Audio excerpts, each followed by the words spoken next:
Hey YouTube, have you ever felt like you want to fight a stranger? You will if you read this book right here. I just got this today. I love celebrity memoirs. I'm a great big, I will read any celebrity memoir. But I generally don't review them for the blog and stuff because it's just like my sort of guilty pleasure reading, right? And so I knew right off the bat that like this is like gonna be the biggest memoir of the year, right? So I was like, I gotta get this. And then my friend Anastasia was like, when you get it, will you do videos like you did with the Prince Harry book, which I did half of Prince Harry's book over on TikTok, and then like kind of got bored of it, to be honest. Sorry, Harry and Meghan, I still love you. It just kind of, I fizzled out, okay? I fizzled out on Spare. But I was like, yes, but I happen to know that like there's no way I'm gonna be able to do this in the time that TikTok allots. Because I'm gonna have lots, I knew I was gonna have lots of thoughts on it. And boy howdy, didn't I. First of all, I am not a fast reader. I got this today and I am almost finished with it. That's one thing I will tell you, is that this is very easy to read. I do think that Britney probably wrote it. I mean, I'm sure the editors and stuff had a hand in helping her and fine-tuning it, but definitely this is not like a ghostwriter. This is Britney. And I like that because it does make it's not super flowery. She's just telling you straight off from page one exactly how things went and how she feels about them. And it feels very authentic and I really have enjoyed it. But wow, do I just want to fight her father and mother and her sister in an abandoned Denny's parking lot, okay? I want to get into a fight behind the middle school with these absolute monsters. Anyway, so in the spirit of doing what Anastasia requested, so say thank you, Anastasia, if you end up enjoying this. Leave a comment that says thank you, Anastasia, if you end up liking this video, right?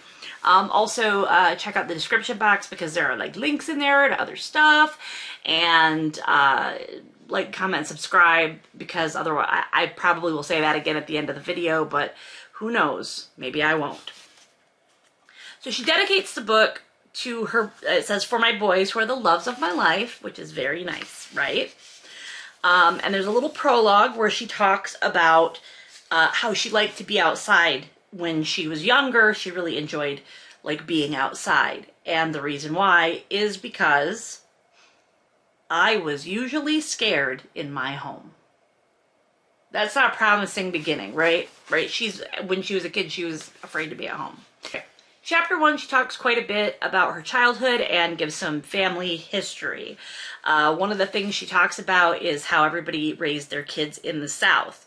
She says, no matter how bad it got, there was an understanding to stay mute, and if I didn't, there were consequences. She describes the place where she lived, which was Kentwood, which is funny because I used to live in a place called Kentwood here in Michigan. But the way she describes it is, everyone knew everyone in Kentwood. Doors were left unlocked. Social lives revolved around church and backyard parties. Kids were put in matching outfits, and everyone knew how to shoot a gun. The area's main historic site was Camp Moore, a Confederate training base built by Jefferson Davis. She talks about how there were like Civil War reenactments were a part of life, and that she attended a Christian school, which honestly tracks with the way that her family behaves.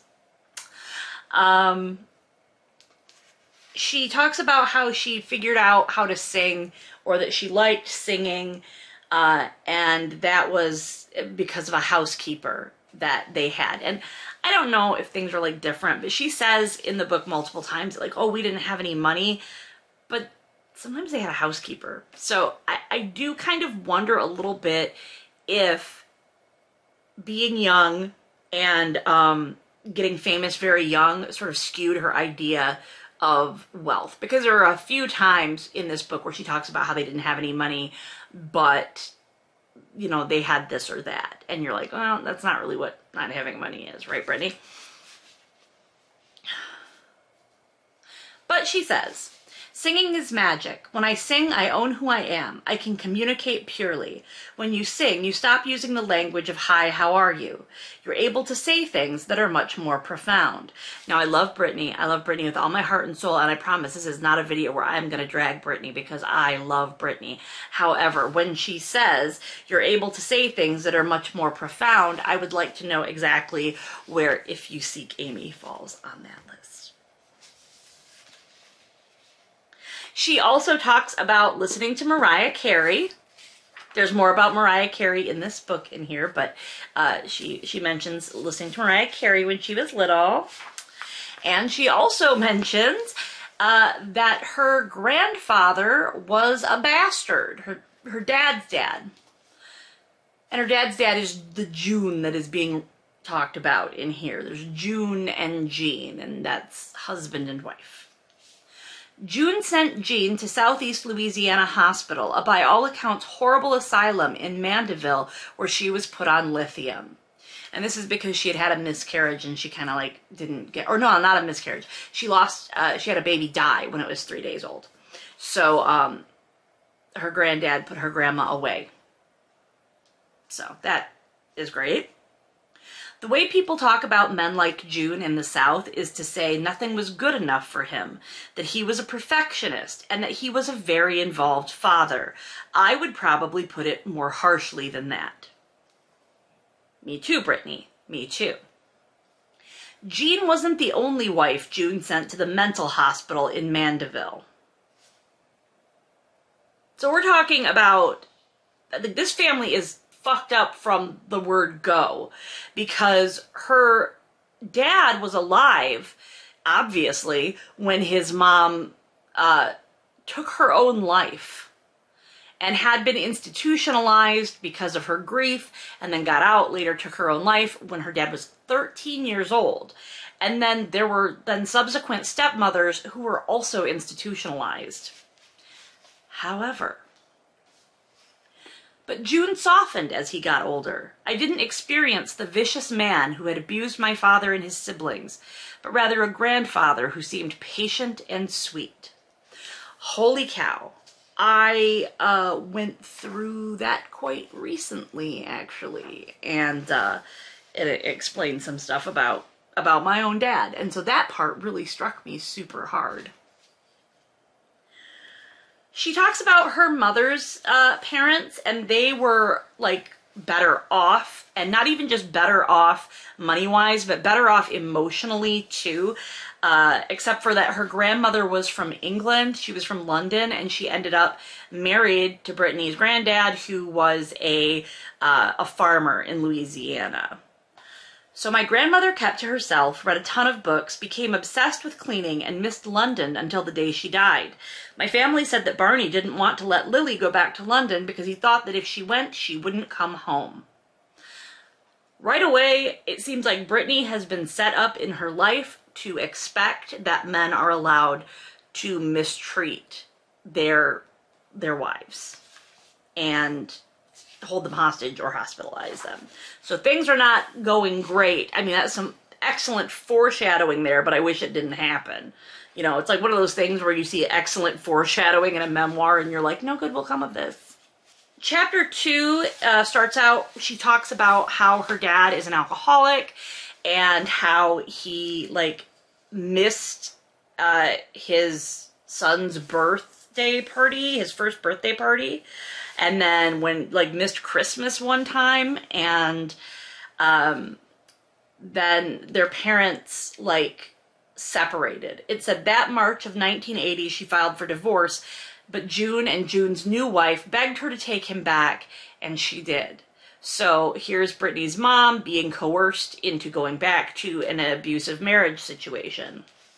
She talks about, like, when she was born, and ends that section with, my mother never missed an opportunity to recall that she was in excruciating labor with me for 21 hours. By the end of this book, you will want to throw her mother off a pier. Yeah, by the way, I don't really read very fast. I have a lot of trouble reading, but I flew through this thing. I don't know if I mentioned that before.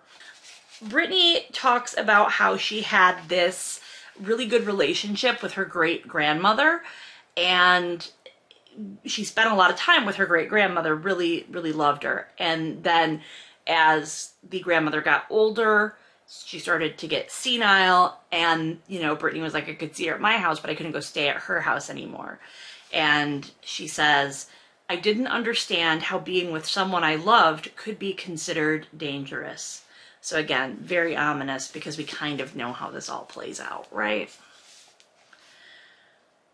She describes about how she kind of, when she was younger, she liked attention, but she also didn't want people to notice her. She said, I wanted to hide, but I also wanted to be seen. Both things could be true. And that's really interesting, because I also understand that very much. And it makes me think that because she was talented when she was younger, she probably got the gifted child treatment, in which, you know, the expectations on you are so high and you really enjoy fulfilling those expectations, but it puts a tremendous toll on you, and you also just kind of want to not be noticed. In chapter 3, she talks about her brother's ATV accident, and how he was in a body cast for a long time. My mom catered to my brother because of guilt. She still defers to him to this day. It's funny how one split second can change a family's dynamics forever. Yeah, that'll come up some more in this. She also talks about, like, being in a Mardi Gras parade with some other kids and, like, jumping in a golf cart. Like, there are good memories in here that are, like, there are the bad memories, and then they're somewhat tempered a little bit with the good memories. Chapter 4, her father's businesses are starting to fail because of the drinking. The stress of having no money was compounded by the chaos of my father's extreme mood swings. I was particularly scared to get in the car with my dad, because he would talk to himself while he was driving. I couldn't understand the words he was saying. He seemed to be in his own world. So it sounds like her dad was, like, driving around muttering to himself, drunk, and driving his kids in the car, which is just one of the many wonderful qualities about this man. My dad was reckless, cold, and mean with me, is how she describes him in this section. And this is about, like, when they were kids. Apparently, his dad was, you know, like she said, would have been described as a perfectionist, to put it nicely. And her dad ended up internalizing that and putting her brother through the same sort of thing. My dad could also be abusive with my mom, but he was more the type of drinker who would go away for days at a time. To be honest, it was a kindness to us when he went away. I preferred it when he wasn't there. So she also talks about how when he came home, then her mom would yell at him, and she would get mad because that would disturb the peace of the house. Isn't that awful? He was the one who was drunk. He was the one whose alcoholism had made us so poor. He was the one passed out in the chair, but she was the one who ended up pissing me off most, because at least in those moments he was quiet.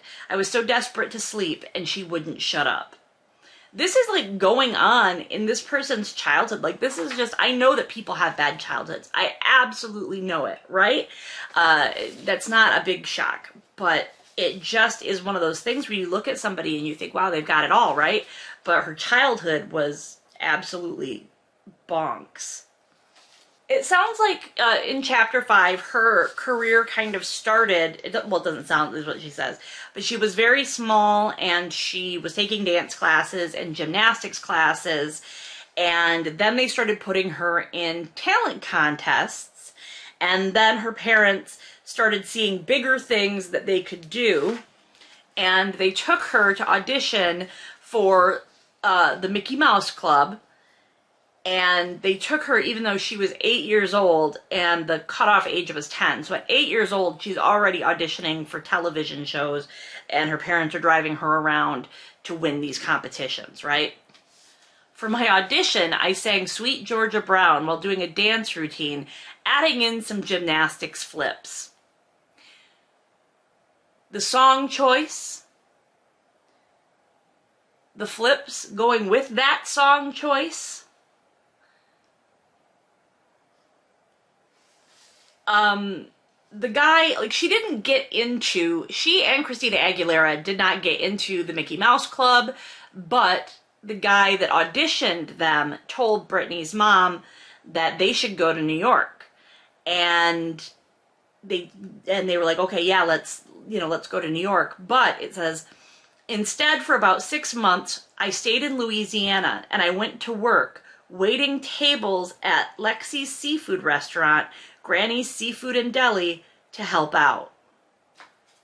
She was working like a job at like 9 years old while her parents were driving her around to all of this talent stuff. Like, this is horrifying. Like, who are these people? They sent a tape of her singing to an agent and went to New York, where she was signed by her first agent. And that was right before Jamie Lynn was born. I was a little girl with big dreams. I wanted to be a star like Madonna, Dolly Parton, or Whitney Houston. I had simpler dreams too, dreams that seemed even harder to achieve and that felt too ambitious to say out loud. I want my dad to stop drinking. I want my mom to stop yelling. I want everyone to be okay.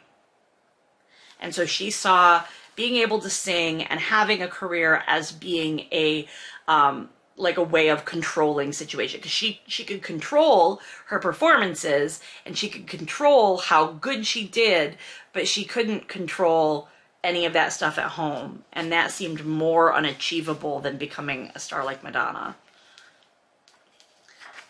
Chapter 6 talks about Star Search, and if you've never seen the super disgusting interaction between Ed McMahon and Britney Spears when she was, again, a child, she was 10 years old.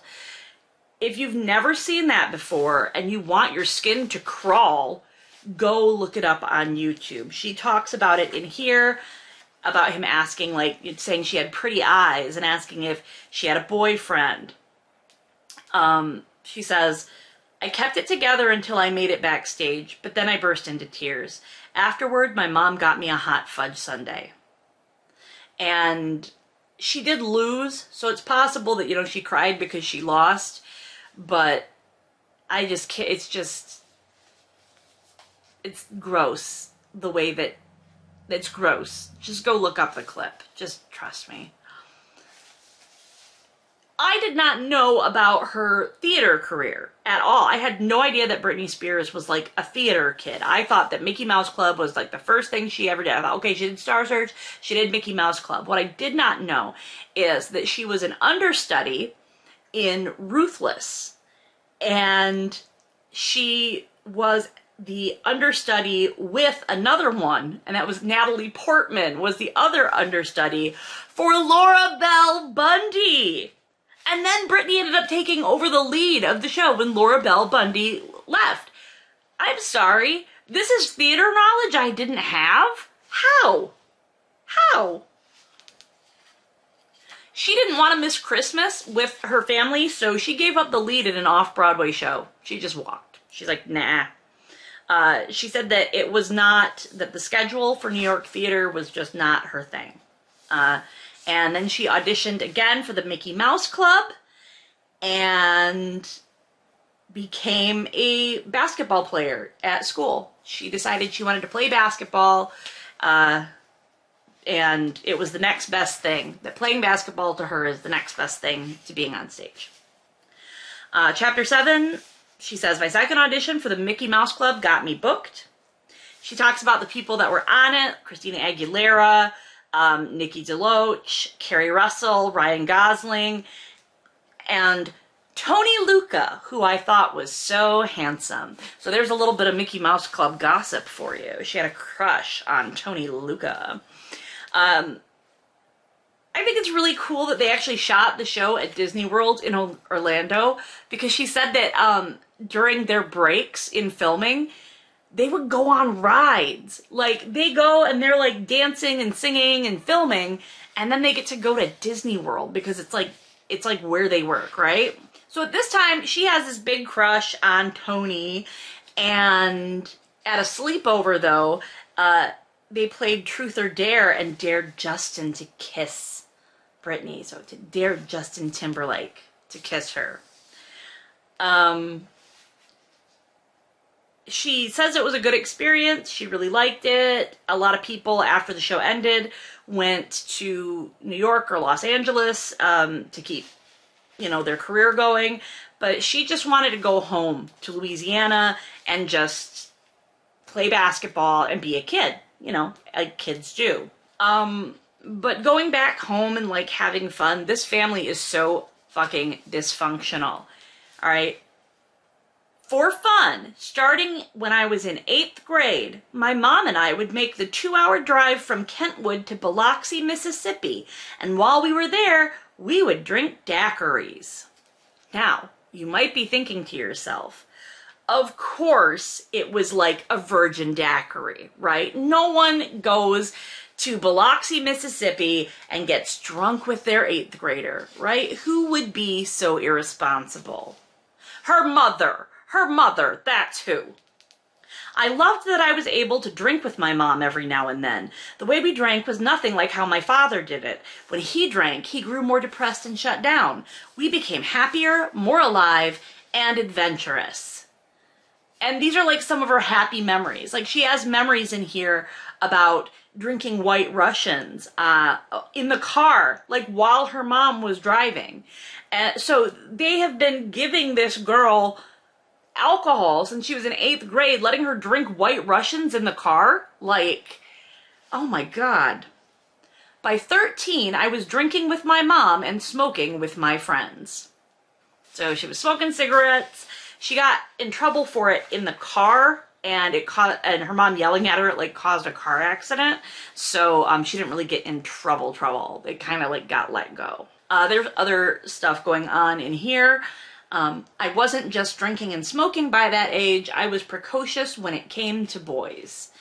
Do you remember how we all heard about how Britney Spears was a virgin when Baby One More Time came out, and everybody talked, and it was just like this nonstop, like, she's a virgin, and it was this whole Christian girl, whatever. Yeah. She talks about her brother and his friends. His senior year, I started dating his best friend, and I lost my virginity to him. I was young for the 9th grade, and the guy was 17. So, she got in trouble for it.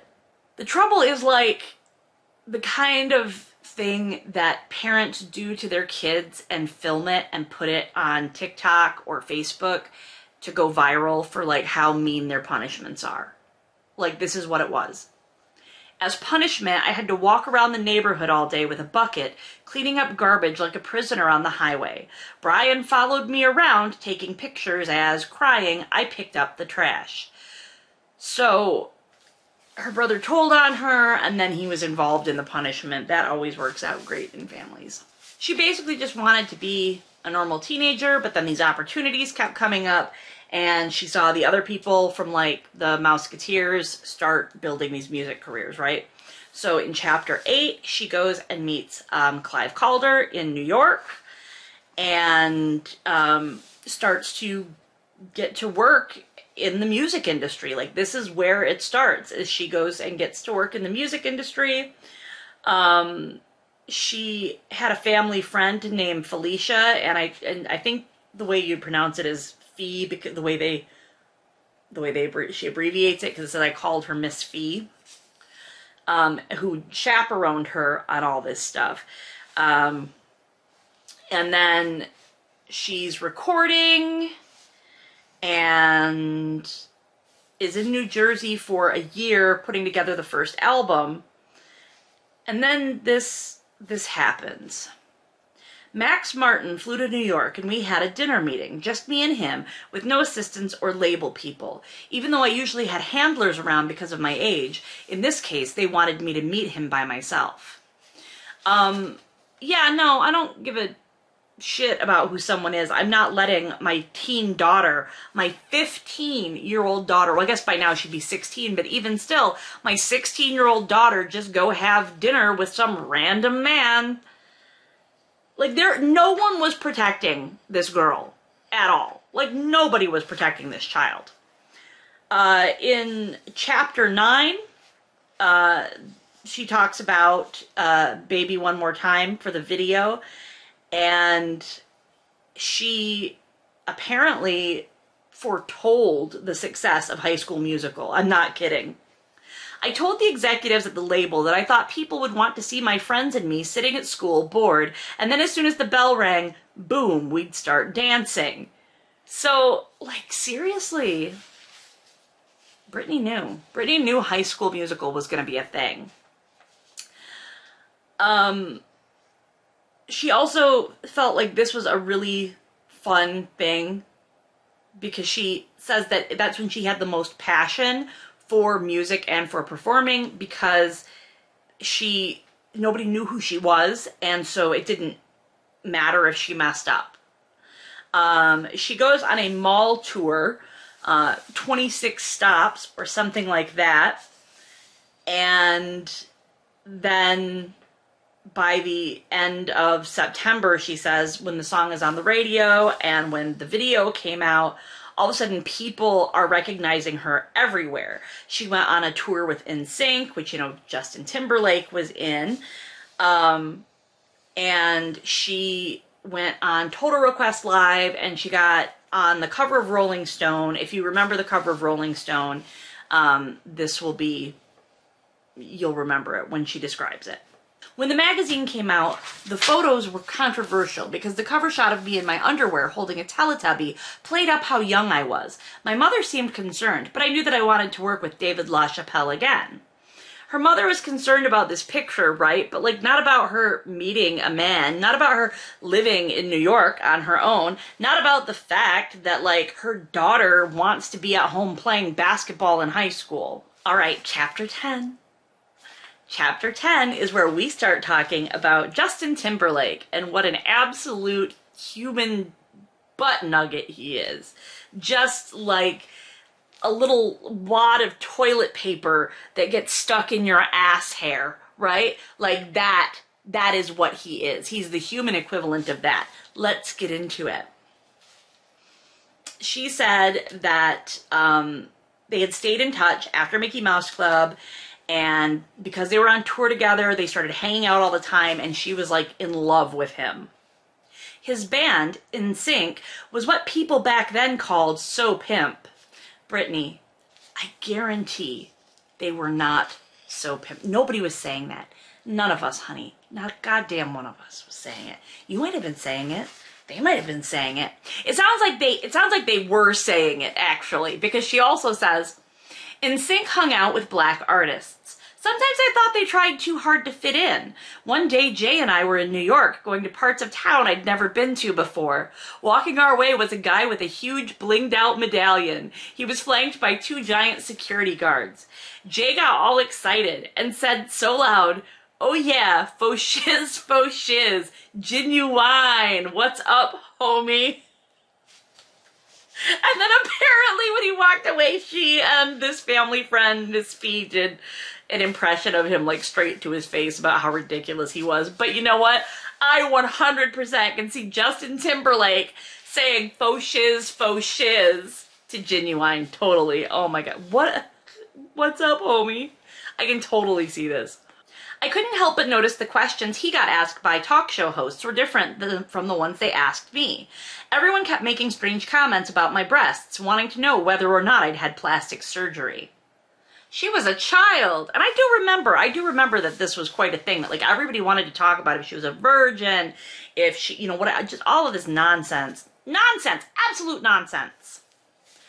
Now, let's listen to a Mariah Carey story. You may be aware that I am a huge Mariah Carey fan.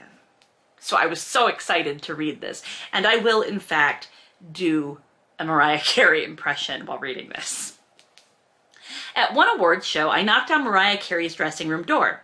She opened it and out poured the most beautiful, otherworldly light.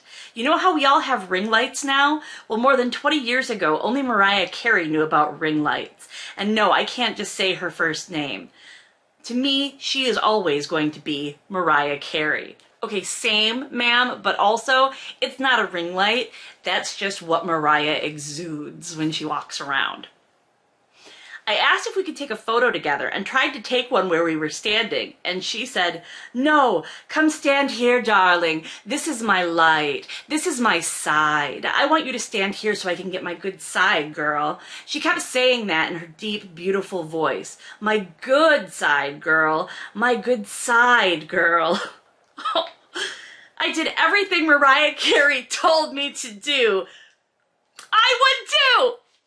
I did everything Mariah Carey told me to do, and we took the photo. Of course, she was completely right about everything. The photo looked incredible. I know I won an award that night, but I couldn't even tell you what it was. The perfect photo with Mariah Carey, that was the real prize.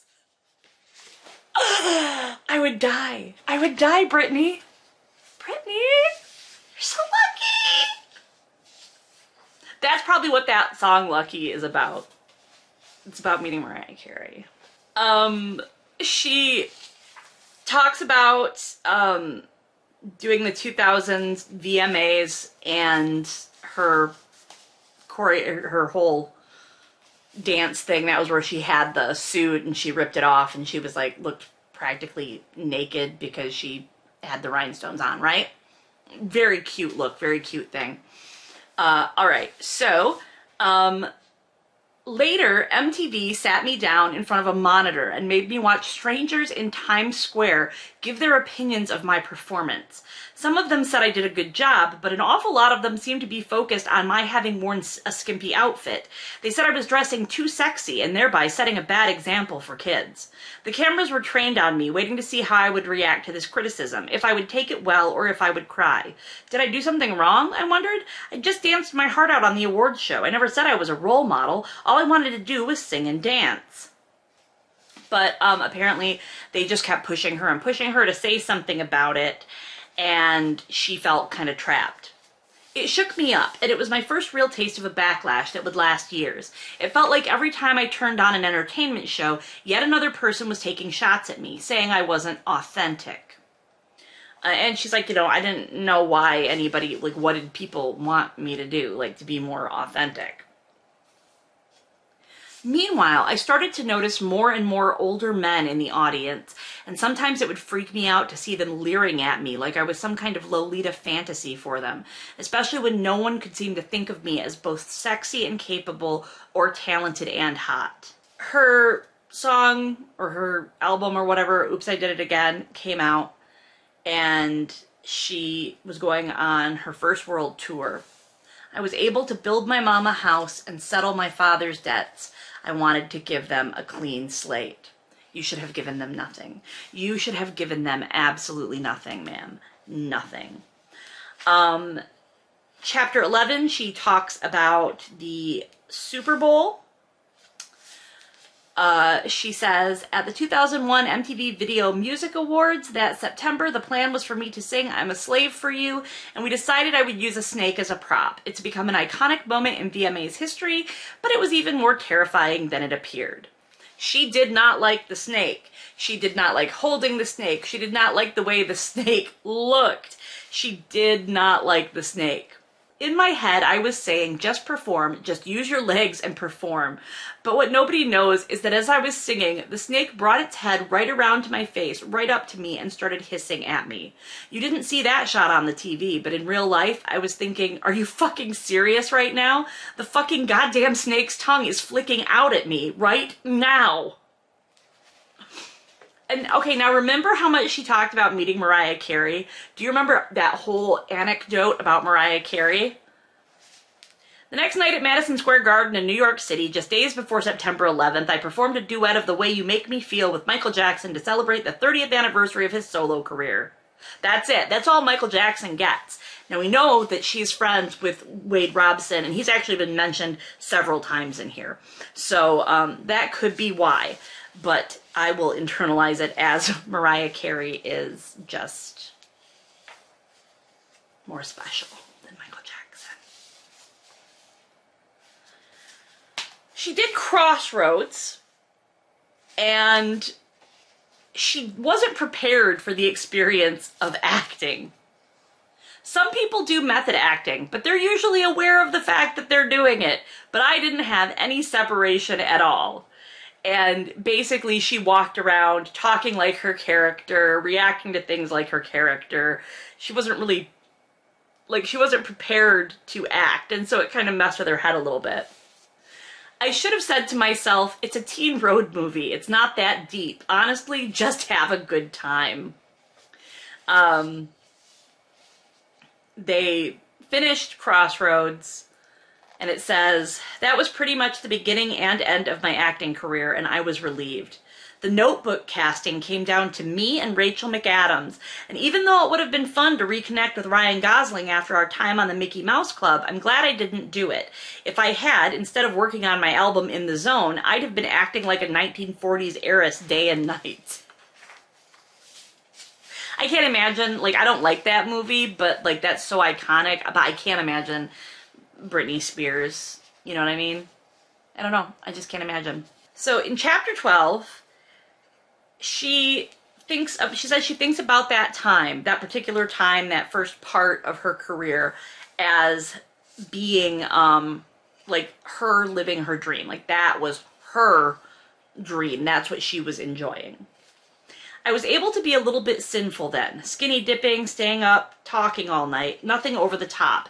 It was a taste of rebellion and freedom, but I was just having fun and being a 19-year-old.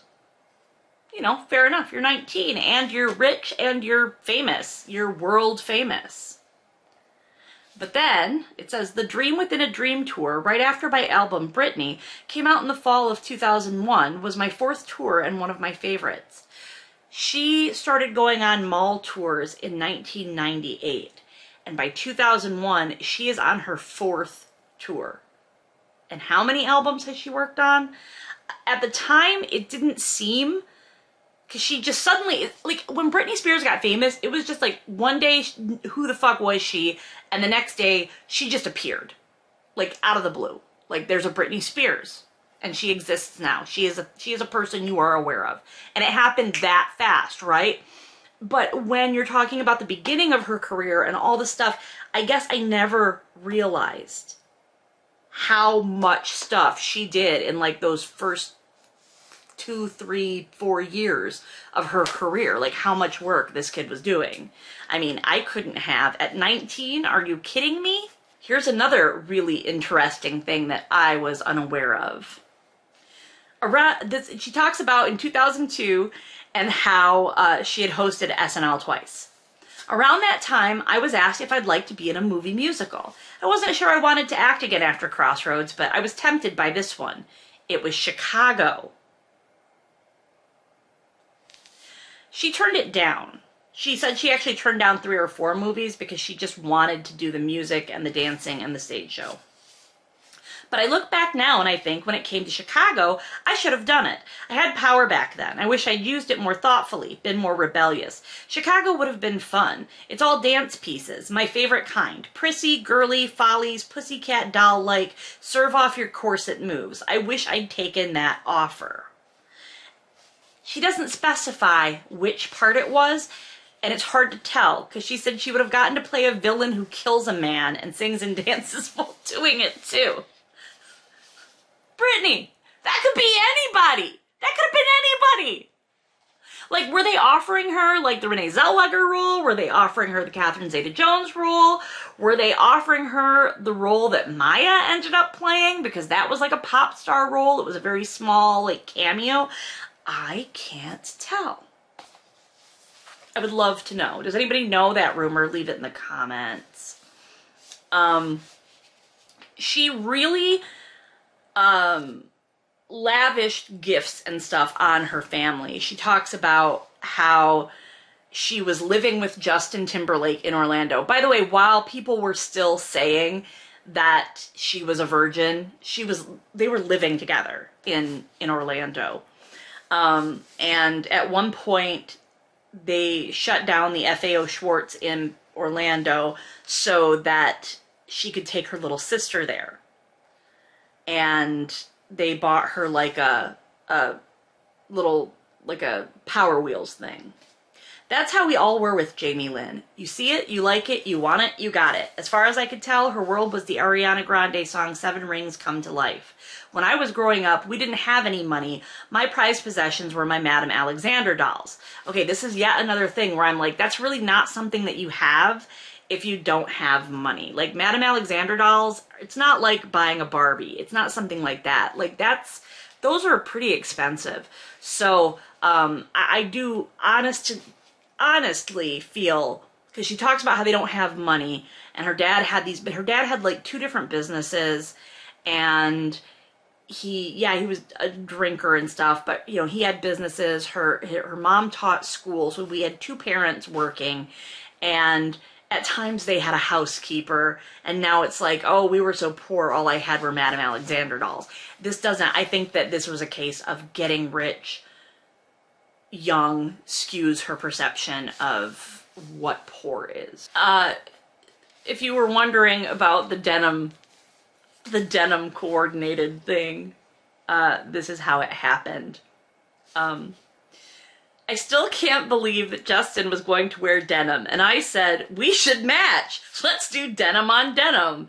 At first, honestly, I thought it was a joke. But then her stylist shows up with matching denim. Can you imagine joking and like then your stylist shows up like, here's that matching denim you'd like. I get that it was tacky, but it was also pretty great in its way, and I'm always happy to see it parodied as a Halloween costume. That's pretty cool. Like, that's, you know, to look back. She actually throughout this does look back on stuff in a pretty self-deprecating way. I love that she can look back and be like, okay, that was really tacky, and I'm glad that you guys are doing it as Halloween costumes. And then, my friend, there is a hell of a segue. There were a couple of times during our relationship when I knew Justin had cheated on me. She talks about how he got caught with somebody from All Saints, and she didn't say anything. She's like, oh, we've only been together for a year, you know, like you can't object to being cheated on because of a time frame, right? Another time we were in Vegas, and one of my dancers who'd been hanging out with him told me he gestured toward a girl and said, yeah, man, I hit that last night. I don't want to say who he was talking about because she's actually very popular and she's married with kids now. I don't want her to feel bad. Who was it, Britney Jean Spears? I need to know. That's why I read celebrity memoirs, so that I know what's going on in rooms that are more expensive than I will ever be. So yeah, she knew he was sleeping around on her. She was like, you know, it was just one of those things where it's like, okay, you know it's happening, but you don't bring it up. So I did too. Not a lot. One time with Wade Robson. But then she says that what happened was they went out to a bar and danced and she made out with him. It doesn't say that like she slept with him, just that she went out and she made out with him. I was loyal to Justin for years, only had eyes for him with that one exception, which I admitted to him. So even though he's been cheating on her nonstop, she's the one that goes to him and is like, I'm sorry, you know, I made out with Wade, basically. Like, it doesn't say that in here, but like that was basically what happened. And he, in fact, cries a river later, doesn't he?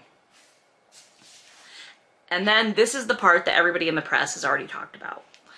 At one point when we were dating, I became pregnant with Justin's baby. It was a surprise, but for me it wasn't a tragedy. I loved Justin so much. I always expected us to have a family together one day. This would just be much earlier than I'd anticipated. Besides, what was done was done. But Justin definitely wasn't happy about the pregnancy. So he tells her, like, yeah, we're not ready for a baby. And she says that she kind of understood. Kind of is the words. If he didn't want to become a father, I didn't feel like I had much of a choice. So she had an abortion. I don't know if that was the right decision. If it had been left up to me alone, I never would have done it. So yeah, she didn't want to, but she did. We also decided on something that, in retrospect, wound up being, in my view, wrong, and that was that I should not go to a doctor or to a hospital to have the abortion. It was important that no one find out about the pregnancy or the abortion, which meant doing everything at home. She talks about how she takes, it sounds like she took pills. She takes some pills, but she said that it was excruciating and she wanted to go to the doctor, that she was scared, that she thought she was going to die. And there were people there with her, and like she was like screaming in the bathroom, afraid that, yeah, she was gonna die. She says one of the most agonizing things she has ever experienced in her life. Still, they didn't take me to the hospital. Justin came into the bathroom and lay on the floor with me. At some point, he thought maybe music would help. So he got his guitar and he lay there with me, strumming it.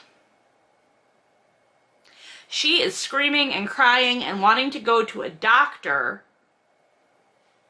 And this man goes and gets his guitar and starts playing it at her. I'm sorry, I think we need to just ban white men from owning guitars until we can figure out what's going on, okay?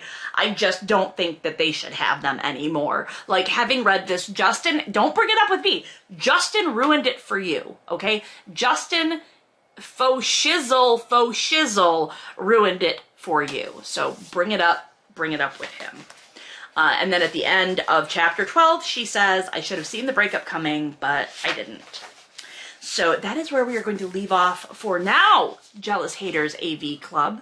Please come back. Please join me for part 2 this week. We're going to have tons of YouTube videos this week, like a ton. And then hopefully you enjoyed it. And if you did, like I said before, if you are happy about this development, about reading this on YouTube, leave a comment and say thank you, Anastasia. In the meantime, I will catch you on the flip side.